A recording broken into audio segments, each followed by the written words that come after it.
Good morning guys. So ito na yung ating pang anim na unit. Tapos yung sa likod, yun yung pang pito. Tapos ayun yung sa likod pa nito, yung pang walo.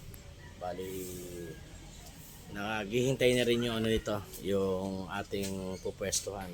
So lalagyan ko na lang dito ng lock. At saka ito, gagawa ko ng paraan. Medyo masikip pa siya, so gagrinderin ko ng konti. So far, maganda naman yung ating naging result. Kaya lang, plywood to.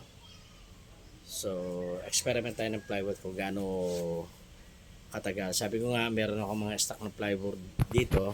Tapos ang nakaraan, nakabila ako ng haluwas na kaya nakabila ako ng formica. Yan, nilagyan na rin natin. So, ang likod, ang opening natin ay sa harapan.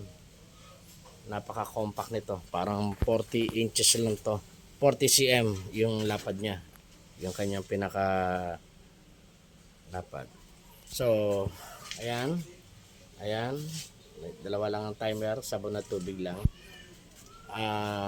Natutuwa ako gawa ng medyo malinis na tignan yung area, ang ano natin. No?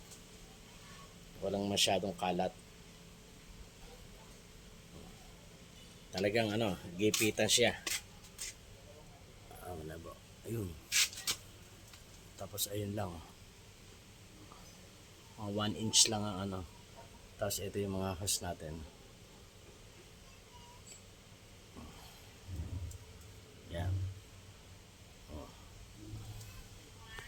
So ito yung motor na yung nakaraan na sabi ko yung nasira. So naputol lang pala yung wire doon sa loob. So gumana uli siya. Yung tinanggal natin doon sa Delpas, pinalitan ko ng bago eh. So hindi na kasya yung BX, kaya ito na lang inilagay ko, BX Kawasaki. Kaya ito na lang inilagay ko. So nagpalit tayo ng pump para doon sa papuntang shampoo. Dati yung ganitong pump na inilagay natin na maliit. So ayan na pump natin. So malinis siya. Yung tubig diretso yan dito. Malinis na ang niya, ang setup niya. Compact. Dito naman sa loob, since nga na compact, medyo na siya, medyo nagit-git dito, pero so far okay pa naman. So, ang lalim niyan, tingin ko mga 1 inch lang.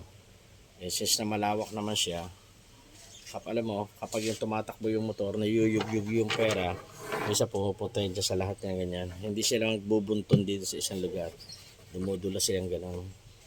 So, ang wiring natin, malinis na rin. Ayan na lahat ang wiring natin. Wala na masyadong spaghetti. Hindi katulad dati, parang panset. Ito power supply natin. Puno. May doblihan pa nga eh. Ito. Itong dilaw at itim doblihan. So yun. Konti na lang. Lock na lang. At saka yung linya ng tubig. Para madaling i-insert.